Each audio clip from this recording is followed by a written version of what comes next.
ஜம்புத்தீவு பிரகடனம். ஜம்புத்தீவு பிரகடனம் என்பது ஆங்கிலேயருக்கு எதிரான முதல் போர் பிரகடனம். 26 எழுத்துக்கள். எப்படி? 26 எழுத்துக்கள் மட்டும் தெரிந்த வெளிநாட்டவர்களே அதிகாரம் செய்யும் போது 247 எழுத்துக்கள் தெரிந்த தமிழர் நாம் மட்டும் ஏன் பணிந்து போக வேண்டும் என்ற மாவீரனின் முதல் சுதந்திர போர் தொடர். வர்த்தகம் செய்ய வந்த பிரிட்டிஷார் படிப்படியாக நமது நாட்டை அடிமைப்படுத்தினர். இயற்கை வளங்களை எல்லாம் இயற்றவரை சுரண்டி தங்களது நாட்டுக்கு கொண்டு சென்றனர். சட்ட திட்டங்களையும் சமூக ஒருங்கிணைப்பையும் சிதைத்தனர்.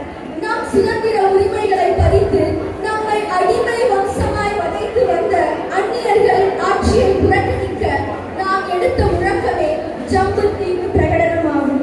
ஆங்கிலேயர்களுக்கு எதிராக மருது சகோதரர்களால் தென்னகத்தில் வெளியிடப்பட்ட ஜம்புத்தீவு பிரகடனம் ஆங்கிலேயர்களை ஆட்டம் காண வைத்தது. சுதந்திரம் பெறுவதற்கு தன்னலமற்ற தியாகிகள் இழந்தது கொஞ்சமா? இல்லை. சொத்து, சுகம், மனைவி, மக்கள் என அனைத்தையும் துறந்து போராட்டத்தில் ஈடுபட்டவர்கள் நம் தலைவர்கள். அனைத்து தரப்பு மக்களையும் ஒன்றுபட்டு ஆங்கிலேயர்களிடம் இருந்து தாய்நாட்டை விடுவிக்க வேண்டும் என்று விரும்பினர்.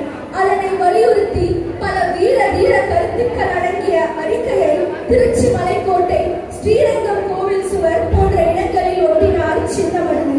இந்த அறிக்கையே ஜம்புத்தீவு பிரகடனம் என்று அழைக்கப்படுகிறது. 1000 ஆண்டுகள்